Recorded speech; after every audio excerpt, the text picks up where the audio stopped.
वहीं पर सभी चमगादड़ों की लाश पड़ी हुई होती है। तभी कुछ सोल्जर डरते हुए बोलते हैं, ये क्या था? दूसरा सोल्जर बोलता है, अभी यहाँ पर क्या हुआ? वहीं पर सनवू उस लिफ्ट के गेट पर खड़ा होता है और एकदम से अंदर चला जाता है, जिस वजह से एक शॉकवेव क्रिएट होती है। सभी सोल्जर बड़ी मुश्किल से वहां पर खुद को संभालते हैं। तभी एक सोल्जर बोलता है, अभी यहाँ पर क्या हुआ? सारे के सारे मॉन्स्टर मारे जा चुके हैं, जल्दी से इस एरिया को स्कैन करो और कंफर्म करो, कोई भी मॉन्स्टर यहाँ से बचकर नहीं जाना चाहिए। सीन चेंज होता है। कैंग पिलर के पीछे डर के मारे बैठा होता है और मन में सोचता है, मैंने बहुत मुश्किल से मैनेज किया है एनर्जी स्क्रीन को प्लांट करने के लिए। तभी दिखाया जाता है कि बड़े बड़े मॉन्स्टर उसके पीछे से जा रहे होते हैं और कैंग वहां पर बहुत छोटा सा छुप के बैठा होता है और सोचता है कि मैं तो अब यहाँ पर मरने वाला हूँ। तभी वो सभी बड़े बड़े और उस पोर्टल के पास आ जाते हैं और आपस में बात करते हैं। पहला बोलता है, इसका साइज बड़ा क्यों नहीं हो रहा? दूसरा बोलता है, मुझे नहीं पता, क्या हमें इसे स्मैश करना चाहिए? तभी वो अपने पंच को उस पोर्टल के ऊपर मार देता है, जिसकी वजह से उसके कुछ कांच की तरह टुकड़े टूटकर कैंग की तरफ गिरते हैं और कैंग पूरा डर जाता है और सोचता है, ये तो इस एनर्जी स्क्रीन के ऊपर पंच कर रहे हैं अपने खुले हाथों से।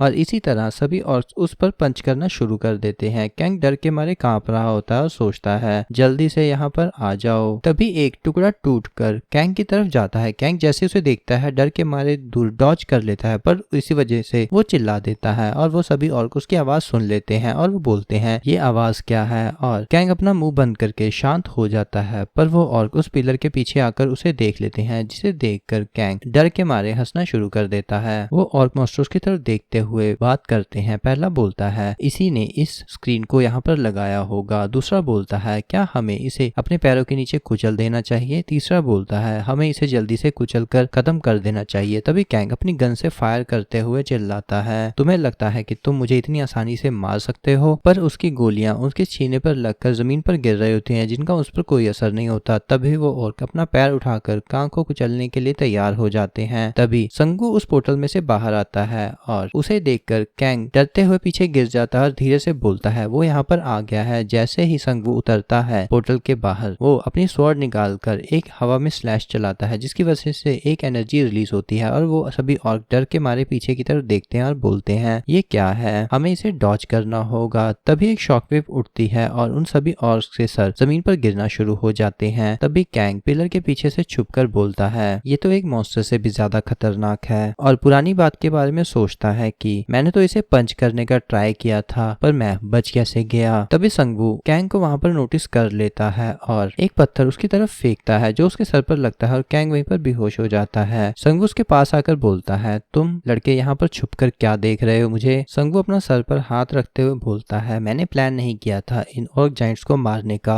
पर इन लोगों ने अर्थ पर टेक ओवर करने की कोशिश करी थी, तो मुझे इन्हें मारना पड़ा। चलो ठीक है, मैं यहाँ पर पहले आर्टिफैक्ट्स और मटेरियल्स को अपनी इन्वेंट्री में रख लेता हूँ और कैंग को भी उठाकर यहाँ से ले चलता हूँ। तभी वो कैंग को पोर्टल के अंदर फेंकते हुए सोचता है, अगर मैं इसे धीरे से फेंकता हूँ तो मैं श्योर हूँ कि हंटर्स इसका ध्यान रख लेंगे। और स्माइल करते हुए सोचता है, इस तरह से सिचुएशन परफेक्टली हैंडल हो गई। कुछ टाइम पहले का सीन दिखाया जाता है, जहाँ पर बिल्ला रेस्टोरेंट के अंदर चिल्ला रहा होता है कि ऑनर प्लीज मुझे बचा लो। तभी कुछ लड़कियों और एक आदमी ने बिल्ले को घेरा हुआ होता है। वो बोल रहे होते हैं, ये तो किटी बहुत ही ज्यादा क्यूट है, ये तो काफी ज्यादा चीजी और क्यूट है, मुझे इसकी तस्वीर लेनी चाहिए। तभी वो आदमी बिल्ले के पंजे पकड़ते हुए बोलता है कि मैं तुम्हारे पंजे को टच करना चाहता हूँ। ये देखकर संगू बिल्कुल ही शॉक हो जाता है। तभी बिल्ला संगू की तरफ देखकर बोलता है, मास्टर मुझे नहीं पता कि मैं इन्हें क्या बोलूं, पर ये मेरी बात को सुन ही नहीं रहे हैं। संगू कोल्ड लुक के साथ बोलता है, इसी वजह से मैं तुम्हें जब छोड़ के जाता हूँ अकेला तो तुम्हारे साथ ये कुछ होता है। तभी संगू उन लोगों के पास आते हुए बोलता है, मुझे माफ करना, पर ये बिल्ला कोई नॉर्मल कैट नहीं, ये यहाँ पर एक एम्प्लॉय है। तभी मैनेजर उसके पास आते हुए बोलती है, अच्छा तो तुम इस जगह के ऑनर हो? संगू हैरानी से बोलता है, हाँ मैं हूँ। तभी वो मैनेजर बोलती है कि मैं फर्स्ट ऑर्डर की मैनेजर हुआंग जियून हूँ, यहाँ पर कुछ अर्जेंट है जो मैं आपसे कहना चाहती हूँ। संगू उसकी तरफ हैरानी से देखते हुए सोचता है, पर मैं तो अभी आया हूँ, कसम से इसे मुझे क्या कहना है। तभी मैनेजर उसे सब कुछ बताना शुरू कर देती है, कैसे कैंग ने मैनेजर को यहाँ भेजा और वो खुद पोर्टल के अंदर चला गया, अब आपको उसकी हेल्प के लिए जल्दी से चला जाना चाहिए। तभी संगू उसे बोलता है, तुम पहले बैठ जाओ, क्या मैं तुम्हारी बात पहले आराम से सुन लूं? और मैनेजर अपना सर पकड़ते हुए उसकी तरफ देख रही होती है।